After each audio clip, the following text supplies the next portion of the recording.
இன்னைக்கு இந்த சுதந்திர தினத்தில் கோட்டையில் கொடியேற்றுறத பார்க்க வந்திருக்கிற பொதுமக்களுக்கும் இந்த சுதந்திர தினத்தை கொண்டாடிக்கிட்டு இருக்கிற என் நெஞ்சில் குடியிருக்கும் தமிழக மக்களுக்கும் மாணவ மாணவிகளுக்கும் அனைவருக்கும் என்னுடைய சுதந்திர தின நல்வாழ்த்துக்கள், என்னுடைய வணக்கத்தையும் தெரிவிச்சுக்கிறேன்.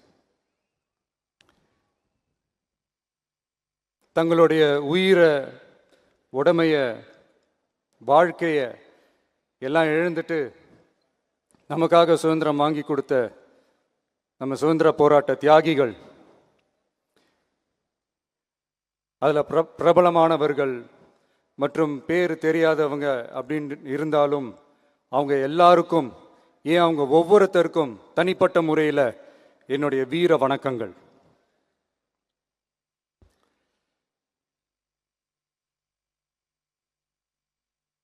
நம்மளை ஒரு அடிமை மாதிரி வச்சிருக்காங்க அப்படின்னு தெரிஞ்சிட்டாலே மக்கள் மத்தியில் ஆட்டோமேட்டிக்காக ஒரு ஒற்றுமை ஒன்று வர ஆரம்பிக்கும். எல்லாரும் ஒரே மாதிரி யோசிச்சு ஒன்று சேர ஆரம்பிப்பாங்க. அப்படி ஒன்று சேர்ற இடத்துல தான் சாதி உடையும், மதம் உடையும், மொழி, இனம் இந்த மாதிரி எல்லாமே உடஞ்சி நொறுங்கும். அப்படி உடஞ்சி நொறுங்குற இடத்துல தான் கிடைக்கிறது தான் உண்மையான சுதந்திரம். அதுதான் நம்ம மகாத்மா காந்திஜி அவர்கள் அவங்களுடைய தலைமையில் 1947 இதே இந்த ஆகஸ்ட் 15 நமக்கு அந்த சுதந்திரம் கிடைச்சிது.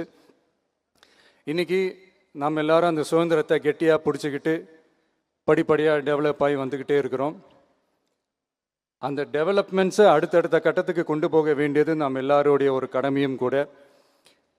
இந்த நேரத்தில் நம்ம தமிழ்நாட்டை லஞ்சத்திலேருந்து, ஊழல்லேருந்து காப்பாற்றுறதும் ஒரு மிகப்பெரிய ஒரு விடுதலைக்கு சமமான ஒரு விஷயந்தான்.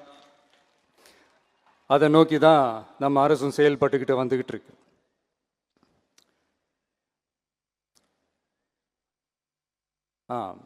இந்த 386 ஆண்டு பழமையான இந்த கோட்டையில் இங்கே மேலே ஏறி வந்து இந்த 80வது சுதந்திர தின நாளில் நம்ம நாட்டோட தேசிய கொடியை ஏற்றி வச்சு இன்னைக்கு இந்த விழாவில் என்ன பேசவும் வச்சிருக்கிறீங்க. அதுக்காக உலகம் முழுவதும் இருக்கிற என்னுடைய தமிழ் சொந்தங்களுக்கும், தமிழ்நாட்டு மக்களுக்கும், ஜென்சி இளம் சிங்கப்படை தோழர்களுக்கும் என்னுடைய மனமார்ந்த நன்றியை தெரிவிச்சுக்கிறேன். பிறப்புக்கும் எல்லா உயிருக்கும் அப்படின்ற ஒரு மிகப்பெரிய ஒரு கோட்பாட்டை அடிப்படையாக வச்சு தான் நம்ம தமிழ்நாட்டை லஞ்ச லாவண்யமற்ற, போதைப் பொருள் கலாச்சாரம் இல்லாத, பெண்கள் பாதுகாப்பு, சமூக நீதி அடிப்படையில்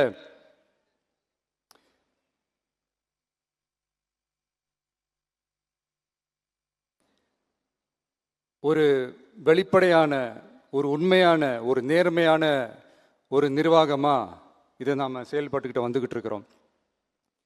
பொது வாழ்வில் சமரசம் இருக்கவே கூடாது. மக்கள் நலன் தான் மிக மிக முக்கியமான ஒரு விஷயம். அந்த அடிப்படையில் தான் தமிழக வெற்றி கழக அரசு செயல்பட்டுக்கிட்டு வந்துக்கிட்டு இருக்கோம். அதே அடிப்படையில் தான் மக்கள் நலன் சார்ந்த திட்டங்கள்லையும் நம்ம சென்ட்ரல் கவர்மெண்ட்டோட நிர்வாக ரீதியாக ஒத்துழைப்போட இருக்கிறோம். But at the same time நம்ம தமிழ்நாடு கொள்கைகள்னு வந்துட்டா மாநில உரிமைகளுக்கு எதிரான முடிவுகள்லையும் சரி, தமிழ்நாட்டுக்கு எதிரான கொள்கை முடிவுகள்லையும் சரி, நம்ம டிவிகே அரசு எப்பவுமே எதிர்க்கும். அதில் எந்த மாற்று கருத்துமே கிடையாது. அதே மாதிரி இதுக்கு முன்னாடி நிறையா திட்டங்கள்லாம் கொண்டு வந்திருக்காங்க. அதில் எதெல்லாம் மக்களுக்கு யூஸ்ஃபுல்லாக இருக்கிற மாதிரி திட்டங்கள் இருக்கோ அதெல்லாம் கண்டினியூ பண்ணிக்கிட்டு தான் இருக்கிறோம். ஃபார் எக்ஸாம்பிள், ஜெயலலிதா மேடம் கொண்டு வந்த அம்மா உணவகம் திட்டம், அது இன்னும் மெருகேற்றி கண்டினியூ பண்ணிக்கிட்டு தான் இருக்கிறோம். அது மாதிரி காலை உணவு திட்டம், அதையும் இன்னும் விரிவுபடுத்தி 6th ஸ்டாண்டர்ட்லேருந்து 8th ஸ்டாண்டர்ட் வரைக்கும் அதையும் விரிவுபடுத்தி வர செப்டம்பர் 17 பெரியார் அவர்களுடைய பிறந்த நாள் அன்னைக்கு அதை தொடங்க இருக்கிறோம். ஸோ நம்மளுடைய அரசு, உங்களுடைய அரசு இந்த 3 மாதம் ஆகுது. இந்த 3 மாதத்தில் விவசாயிகளின் பயிர்க்கடன் ரூபாய் $5,932.23 கோடி தள்ளுபடி செய்யப்பட்டுள்ளது. குறுவை சாகுபடி தொகுப்பு திட்டத்திற்கு ரூபாய் 134.83 கோடி வழங்கப்பட்டுள்ளது. ஒன்றிய அரசு நிதியுடன் ரூபாய் 12,642 கோடியில் 125 நாள் வேலைவாய்ப்பு திட்டம் மற்றும் ஜல் ஜீவன் குடிநீர் திட்டம் ரூபாய் 18,123.05 கோடியில் செயல்பாட்டிற்கு கொண்டு வரப்பட்டுள்ளது. சுகாதாரத்துறையில் சேவைக்கு நலம் AI செயலி கொண்டு வரப்பட்டுள்ளது. பேரறிஞர் அண்ணாவின் பிறந்த நாளான செப்டம்பர் 15ஆம் நாள் தாய் மாமன் தங்க மோதிர திட்டம் ரூபாய் 755.83 கோடியில் தொடங்கப்பட உள்ளது. மக்களின் போக்குவரத்திற்கு ரூபாய் 127.21 கோடியில் 300 புதிய பஸ்கள் வழங்கப்பட்டுள்ளது. தமிழ்நாட்டில் மது பழக்கத்தை குறைத்திடும் வகையில் முதற்கட்டமாக 717 டாஸ்மாக் கடைகள் மூடப்பட்டுள்ளன. வெளிப்படையான நிர்வாகத்திற்காக நவீன தொழில்நுட்பத்தை பயன்படுத்தி கணினி மயமாக்கப்பட்ட நிர்வாகம் செயல்பாட்டில் உள்ளது. முன்னெப்போதும் இல்லாத ஆளில்லா பத்திரப்பதிவு செயல்பாட்டிற்கு கொண்டு வரப்பட உள்ளது. கோயில் நிலங்கள் கணக்கெடுக்கப்பட்டு அனைவருக்கும் தெரியுமாறு ஆன்லைனில் ஏற்றப்படுகிறது. வருவாய்த்துறையில் அனைத்து சான்றிதழ்களும் 15 தினங்களுக்குள் வழங்கப்படுகிறது. லஞ்சம் வாங்குவதை புகார் செய்ய புதிய வாட்ஸ்அப் எண் அறிவிக்கப்பட்டுள்ளது. அரசின் வருமானம் தனிநபருக்கு செல்வது தடுக்கப்பட்டுள்ளது. அனைத்து துறைகளிலும் லஞ்சம் ஊழல் ஒழிக்க தொடர் நடவடிக்கை எடுக்கப்பட்டு வருகிறது. கனிம பயன்பாடு முறைப்படுத்தப்பட்டு நவீன தொழில்நுட்ப உதவியுடன் விநியோகிக்கப்படுகிறது. சட்டம் ஒழுங்கு தீவிரமாக கண்காணிக்கப்பட்டு பராமரிக்கப்பட்டு வருகிறது.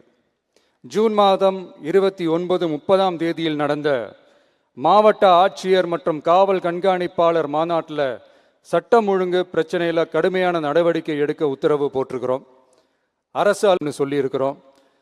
மக்களை அலைய விடக்கூடாது, கோரிக்கைகளை நல்லபடியாக ஆராய்ஞ்சு சரியான வழியில் தீர்வை தர சொல்லியிருக்கிறோம். சுதந்திர போராட்ட தியாகிகள் தங்கள் உயிரை தியாகம் செஞ்சு கிடைச்ச சுதந்திரம் மிக சிலருக்கான சுதந்திரமாக மட்டும் இல்லாமல் ஒவ்வொரு இந்திய குடிமகனுக்கும் சுய மரியாதை, சம உரிமை, சம வாய்ப்பு மற்றும் கண்ணியமான வாழ்க்கையை வழங்கும் உண்மையான மக்கள் சுதந்திரமாக இருக்கணுங்கிறதே எல்லாரோட மிகப்பெரிய எதிர்பார்ப்பாக இருக்குது. அதை நிறைவேற்றுற பொறுப்பும் நம்மளோடது தான். தமிழ்நாட்டு மக்களோட இணைஞ்சு தமிழகத்தை இந்தியாவின் முன்மாதிரி மாநிலமாகவும் உலக அளவில் வளர்ந்த நாடுகளுக்கு இணையாக தமிழ்நாட்டு பொருளாதாரத்தை 2036 ஆண்டுக்குள் $1.5 trillion உயர்த்திட நாம் உறுதியேற்போம். மக்களே, எல்லாரும் ஓட்டு போட்டுட்டோம். உங்கள் அண்ணனை, உங்கள் தம்பியை, உங்கள் பிள்ளைய எல்லாரும் ஜெயிக்க வச்சு முதலமைச்சராக ஆக்கிட்டோம். அதனால் நம்ம கடமையெல்லாம் முடிஞ்சிருச்சுன்னு சொல்லி யாரும் ஒதுங்கி போயிடாதீங்க. இனிமே தான் நீங்கள் நம்மளோடவே கூடவே இருக்கணும். உறுதியாக நம்ம அரசோடவே கூட இருக்கணும். அப்போ தான் உங்களுக்காக இருக்கிற எல்லா நல்ல திட்டங்களையும் என்னால் செயல்படுத்த முடியும். 8 கோடி பேரோட அந்த பிரதிநிதி தான் முதலமைச்சர் பதவின்னு சொல்லுவாங்க. அதனால தான் சொல்கிறேன், மக்கள் தான் ஆட்சியாளர்கள். இங்கே நான் எல்லாருமே, அங்கே இருக்கிறவங்க எல்லாருமே மக்களோட சர்வன்ட்ஸ். அப்படி தான் நான் அதை பார்க்குறேன். ஸோ வாங்க எல்லாருமா சேர்ந்து நம்ம கடமையை சேர்ந்து செய்வோம்.